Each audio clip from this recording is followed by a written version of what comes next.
माँ त्वं ही तारा और स्वामी विवेकानंद। लेखक डॉक्टर अन्वय मुखोपाध्याय। सहायक प्राध्यापक मानविकी व सामाजिक विज्ञान विभाग, IIT खड़गपुर। रामकृष्ण संघ से जुड़े सभी लोग स्वामी विवेकानंद जी के द्वारा माँ काली के अस्तित्व को स्वीकार करने की ऐतिहासिक घटना से अवगत हैं। जिस रात श्री रामकृष्ण ने उन्हें दक्षिणेश्वर में काली मंदिर के गर्भगृह में भेजा था और उन्होंने माँ भवतारिणी से भौतिक कल्याण की प्रार्थना के स्थान पर ज्ञान, विवेक और वैराग्य प्राप्त करने की प्रार्थना की थी। अपने जीवन के उस महत्वपूर्ण क्षण में माँ के प्रति दैवीय समर्पण के बाद उन्होंने भगवान श्री रामकृष्ण से माँ काली का एक भजन सिखाने के लिए कहा था। भावावेश में स्वामी जी ने रात भर यह गीत गाया। यद्यपि इस घटना के विषय पर कई बार लिखा जा चुका है और विद्वानों के साथ साथ साधकों ने भी एक मत से न केवल नरेंद्रनाथ के आध्यात्मिक जीवन अपितु समग्र रूप से रामकृष्ण भावांदोलन के पथ में इस विशेष रात के अत्यधिक महत्व को स्वीकार किया है, किंतु संभवतः ही कभी हमने श्री रामकृष्ण के द्वारा सिखाए गए इस श्यामा संगीत में अंतर्निहित दर्शन पर विशेष ध्यान दिया हो। श्री रामकृष्ण वचनामृत को गहराई से पढ़ने वाले पाठक भली भांति जानते हैं कि ठाकुर जी द्वारा गाए गए गीत केवल भजन मात्र ही नहीं, अपितु ये गीत शाक्त और वेदांत दर्शन के साथ साथ माँ की भक्ति भावना से पूर्ण है। नरेंद्रनाथ जैसे हठी शिष्य को श्री रामकृष्ण द्वारा माँ काली की महिमा की शिक्षा देना उसी रात अपने चरम स्तर तक पहुंच गया था। श्री रामकृष्ण का मूल दर्शन ब्रह्म और ब्रह्म शक्ति का एकत्व उनके शिष्य नरेंद्र द्वारा उसी रात सहजता से समझा और सराहा गया।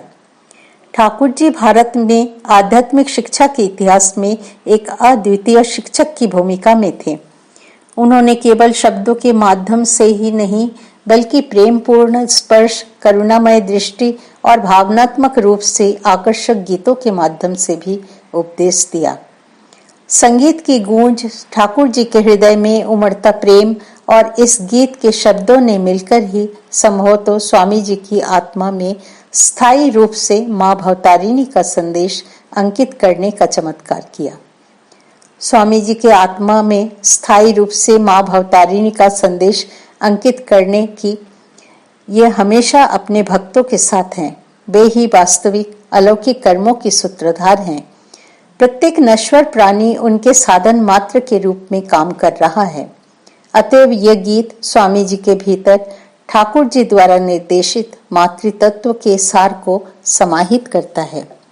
इस विषय पर विशेष ध्यान देने की आवश्यकता है और हमें स्वामी जी के परवर्ती प्रसंगों के संदर्भ में इस गीत के गहन दार्शनिक निहितार्थों को विशेष रूप से स्वामी जी द्वारा पश्चिमी देशों में प्रदत्त टॉक्स ऑन डिवाइन मदर व रामकृष्ण विवेकानंद भावांदोलन के समग्र रूप में देखने समझने की आवश्यकता है। अज्ञात लेखक द्वारा रचित यह श्यामा संगीत इस प्रकार है। माँ त्वं ही तारा, तुमी त्रिगुणधरा परात परा, आमी जानी गो दीन दयामयी, तुमी दुर्गमेते दुख हरा। तुमी जले तुमी स्थले तुमी आद्य मूले गो माँ, आछो सर्व घटे अक्षपुटे साकार आकार निराकारा। तुमी सन्ध्या तुमी गायत्री तुमी जगधात्री गोमा, अकुलेर त्राणकर्ती सदा शिवेर मनोहरा। यह बहुत ही रोचक तथ्य है कि उस रात की महत्वपूर्ण घटना का स्पष्ट कारण स्वामी जी द्वारा श्री रामकृष्ण की इष्ट देवी माँ काली की दैवी सत्ता को स्वीकार करना था, किंतु उपर्युक्त गीत में कहीं भी देवी को काली के रूप में संदर्भित नहीं किया गया है। वस्तुतः उक्त गाने में माँ काली का नाम पूरी तरह से लुप्त है। गीत का आरंभ इन शब्दों से ही तो है, माँ त्वं ही तारा या माँ तुम ही तारा तारनी हो। इसका अर्थ है कि वे भवचक्र से मुक्त करने वाली तारक मंत्र का सार, प्रणव और परम मोक्ष की ओर ले जाने वाली एकमात्र मुक्तिदाता है। यहाँ ये उल्लेखनीय है कि दक्षिणेश्वर में माँ काली का नाम भी भवतारिणी ही है, जो भव संसार से तारने वाली मुक्ति प्रदाती है।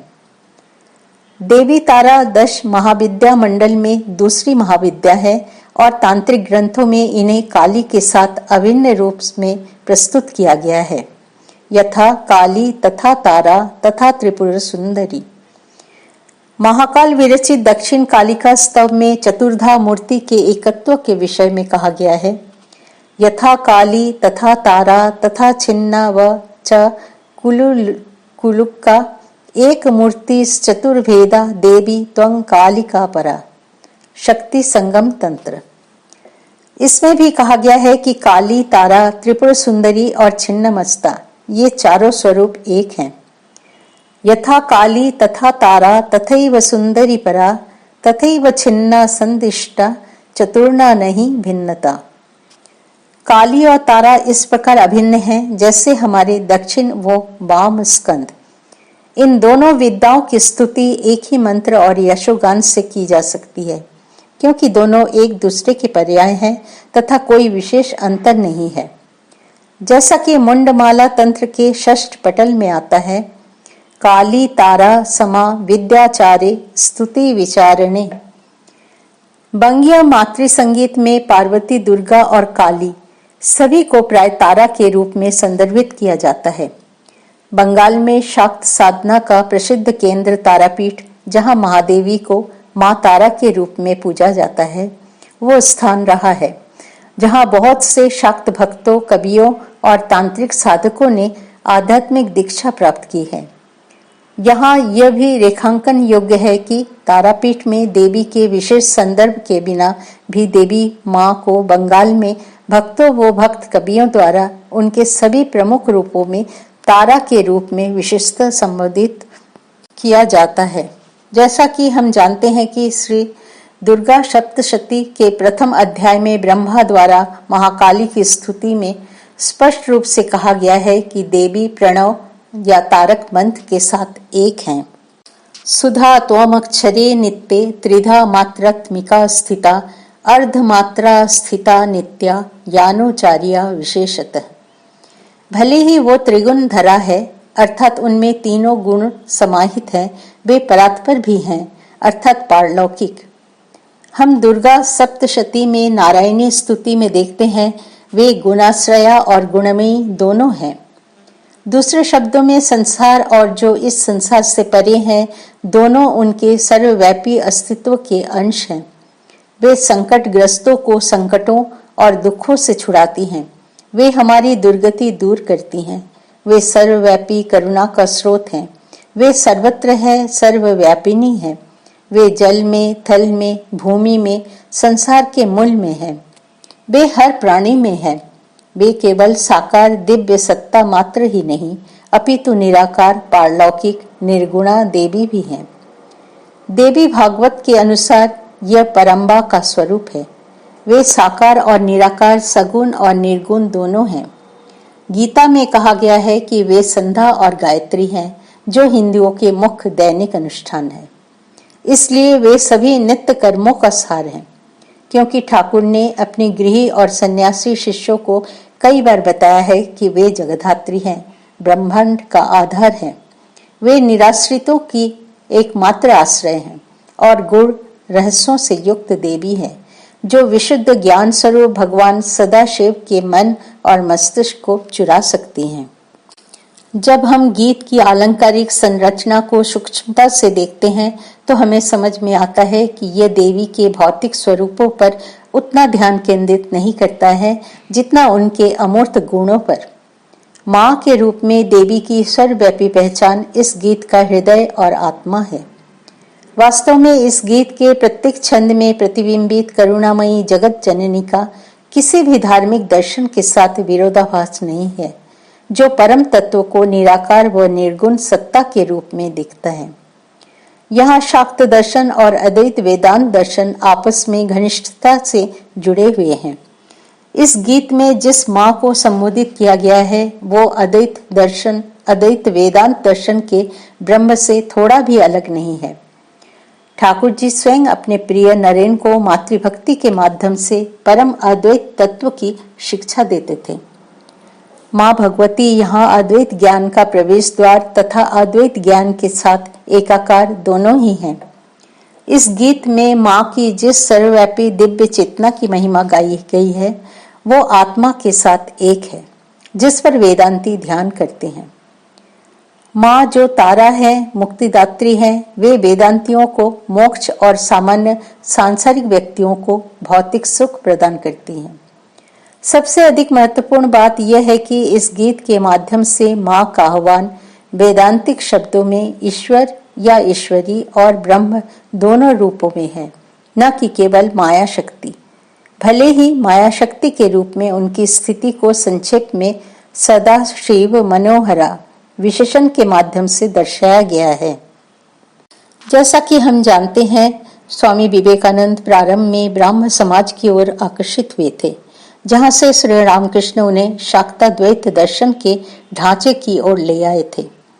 परवर्ती काल में स्वामी जी 19वीं सदी में वेदांत के सबसे महान वैश्विक उपदेशक के रूप में प्रसिद्ध हुए, जो ब्रह्म की द्वैत रहित वास्तविकता पर ध्यान केंद्रित किया। संभवतः ठाकुर जी ने जैसा समझा था, ब्रह्म के साथ एक होकर विश्व प्रसविनी के अमूर्त तत्व की ओर अधिक आकर्षित हो सकते थे। जैसा कि माँ काली के साकार रूप की तुलना में उन्होंने माँ काली की छवि के आध्यात्मिक महत्व पर अधिक प्रकाश डाला है। श्रीमान अमिया पी सेन कहते हैं कि स्वामी जी ने काली को केवल एक व्यक्तिगत छवि के बदले ब्रह्मांडीय समग्रता के रूप में देखा। काली के प्रति रहस्यवादी आत्मसमर्पण के तुरंत बाद ठाकुर द्वारा स्वामी जी को सिखाया गया गीत निराकार आयाम को स्थिर रखता है, माँ और उसकी अमूर्त व्यापकता और पारलौकिकता को परम तत्व के रूप में उजागर करता है।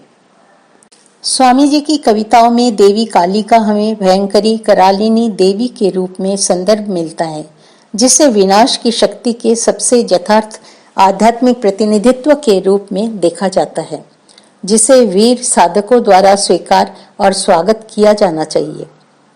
वस्तुतः माँ भवतारिणी पर अपनी दार्शनिक बातचीत में स्वामी जी प्राय ऐसी भाषा का उपयोग करते हैं जो किसी को उस गीत की स्मृति करा सकता है, जिसे उनके गुरु ने काली की पूर्ण आध्यात्मिक वास्तविकता को स्वीकार करने की ऐतिहासिक रात में सिखाया था।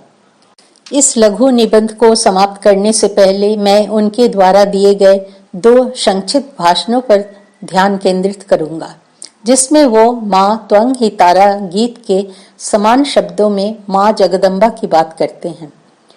न्यूयॉर्क में दिए गए एक व्याख्यान में स्वामी जी कहते हैं, सबसे अंत में आएगा आत्मसमर्पण, तभी हम स्वयं को माँ को समर्पित करने में सक्षम होंगे।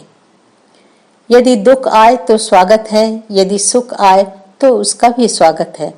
फिर जब हम इस प्रेम तक पहुंचेंगे तो सभी टेढ़ी चीजें सीधी हो जाएंगी, सबके लिए समान दृष्टि हो जाएगी, चाहे वो एक ब्राह्मण हो, चांडाल हो अथवा एक कुत्ता ही क्यों न हो। जब तक हम ब्रह्मांड को समान दृष्टि से निष्पक्ष अटूट प्रेम से नहीं देखेंगे, तब तक हम बार बार चूक रहे होंगे। तब यह सब कुछ लुप्त हो जाएगा और हम सभी में उसी अनंत शाश्वत माँ को ही देखेंगे। यहाँ पर स्वामी जी की शिक्षा अद्वैत वैदांतिक प्रकृति की है, जो सभी की एकता पर केंद्रित है।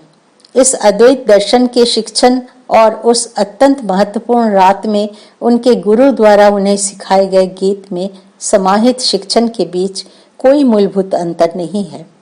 इस भाषण को देते समय क्या उन्हें माँ भवतारिणी के साथ अपनी रहस्यपूर्ण शरणागति की वो रात और उसके बाद अपने गुरु द्वारा माँ त्वं ही तारा ये गीत के माध्यम से शाक्ता द्वैत दिग्दर्शन की बात याद आई? देववानी में हमें स्वामी जी द्वारा मंगलवार 2 जुलाई को माँ भगवती पर दिया गया एक व्याख्यान मिलता है। वहां उन्होंने स्पष्ट रूप से कहा कि ईश्वर की उसके भयंकर स्वरूप में पूजा करना भयप्रद और आध्यात्मिक रूप से प्रतिकूल है, जबकि वो स्वीकार करते हैं कि वो शाक्त शक्ति की पूजा करते हैं। वे शक्ति की मातृसत्ता पर विशेष बल देते हैं। वे दृढ़ता से कहते हैं, सर्व दयालु, सर्व शक्तिशाली, सर्वव्यापी माँ जगदम्बा के ममत्व के गुण की वो ब्रह्मांड में ऊर्जा का कुल योग है। ब्रह्मांड में शक्ति की प्रत्येक अभिव्यक्ति माँ है। वे जीवन हैं, वे बुद्धि हैं, वे प्रेम हैं, वे जगत में हैं, फिर भी उससे अलग हैं। वे सगुण हैं, वैष्टि हैं, जिसे देखा और जा सकता है, जैसा कि श्री रामकृष्ण ने उन्हें देखा और जाना था तथा अपने प्रिय नरेन को भी दिखाने और स्पर्श करने की बात कही थी। मातृत्व के विचार में स्थापित होकर हम कुछ भी कर सकते हैं। वे प्रार्थना का शीघ्र उत्तर देती हैं। ये पंक्तियां माँ की एक साथ अंतर्निहित और पारलौकिक प्रकृति पर ध्यान केंद्रित करती हैं, जिसे हम संक्षिप्त गीत माँ त्वं ही तारा में भी स्पष्ट रूप से चित्रित देख पाते हैं। अपने भाषण में स्वामी जी ममतामयी देवी माँ का उल्लेख करते हैं, जो प्रार्थना का शीघ्र उत्तर देती है। गीत की दूसरी और अंतिम पंक्तियों में हमें माँ की करुणामयी प्रार्थना उत्तर देने वाली विशेषताएं देखने को मिलती है। जैसा कि गीत रेखांकित करता है, वे दीन दयामयी, दयालु और दुख हारिणी हैं। उसी व्याख्यान में स्वामी जी निम्नलिखित कथन भी करते हैं, जो गीत द्वारा व्यक्त दार्शनिक तत्वों के समान हैं। वे किसी भी क्षण, किसी भी रूप में स्वयं को हमारे सामने प्रदर्शित कर सकती हैं। देवी माँ के रूप, नाम या बिना रूप के नाम हो सकते हैं। जब हम इन विभिन्न भावों में उनकी पूजा करते हैं तो हम शुद्ध अस्तित्व की ओर बढ़ सकते हैं, जिसका न तो कोई रूप है और न ही नाम। जैसा कि गीत में कहा गया है, वे साकार और निराकार दोनों हैं, आकार के साथ और बिना रूप के भी। तारा के रूप में परम उद्धारकर्ता माँ महामाया ब्रह्म विद्या है, जो ब्रह्म के साथ एक है। विशुद्ध रूप से पारलौकिक ब्रह्म माँ का वो पहलू है जिसमें रूप और नाम विलीन हो जाते हैं। गीत माँ त्वं ही तारा के दार्शनिक संदेश और जगदम्बा पर स्वामी जी की देववाणी में एक गहरी प्रतिध्वनि है। स्वामी भजनानंद सरस्वती कहते हैं, पश्चिम में स्वामी जी का कार्य माँ का कार्य था। इससे उनकी धीरे धीरे काली और उनके दर्शन में रुचि बढ़ी। स्वामी विवेकानंद के माध्यम से दक्षिणेश्वर के से पश्चिम तक माँ काली की यह महान दार्शनिक यात्रा, जो देवी माँ के ही साधन बन गए थे, और श्री रामकृष्ण भी, जो जगदम्बा से स्वयं अभिन्न थे, जिसका प्रारंभ माँ भवतारिणी के दिव्य दर्शन से हुआ। तत्पश्चात ठाकुर ने अपने प्रिय नरेन को माँ त्वं ही तारा भजन का शिक्षण दिया। एक अज्ञात लेखक द्वारा रचित यह श्यामा संगीत श्री रामकृष्ण और स्वामी विवेकानंद द्वारा दिए गए ऐतिहासिक महत्व को अक्षुण्ण रखता है। यद्यपि अब तक बहुत कम लोगों ने ठाकुर और स्वामी जी द्वारा शुभारंभ किए गए वैश्विक आध्यात्मिक आंदोलन में इसके व्यापक महत्व को रेखांकित किया है। बहुत कम लोग इस गीत को गाते या सुनते समय रामकृष्ण विवेकानंद भाव आंदोलन में इस गीत के ऐतिहासिक और दार्शनिक महत्व पर विचार करते हैं। यह लघु गीत जब एक नवीन प्रकाश में दोबारा देखा जाता है तो इस तथ्य की पुष्टि होती है कि ठाकुर ने इस छोटे से गीत के माध्यम से स्वामी विवेकानंद को कुछ ऐसा सिखाया जिसका ज्ञान उन्हें नहीं मिल पाता यदि उन्होंने इसके बदले शक्तिवाद पर हजारों किताबें पढ़ी होती। विश्वजननी की मुस्कान के बाद अपने गुरु द्वारा गाए गए गीत को सुनने का अवसर मिलने से माँ भवतारिणी के गर्भगृह में उनका गहरा आंतरिक परिवर्तन हुआ। ज्ञान, विवेक और वैराग्य से संपन्न नरेंद्रनाथ उस रात्रि ही सन्यासी स्वामी विवेकानंद बन चुके थे। इस उभरते सन्यासी को उसके गुरु ने देवी माँ के मंत्र जैसे गीत का उपहार दिया था। एक ऐसा उपहार जो केवल श्री रामकृष्ण ही उस चक्रवर्ती सन्यासी या साइक्लोनिक मॉन्क को प्रदान कर सकते थे, जिनकी अद्भुत क्षमता उन्हें भवतारा उद्धार करती देवी भवतारिणी माँ जगदम्बा द्वारा स्पष्ट हुई थी। जय श्री रामकृष्ण।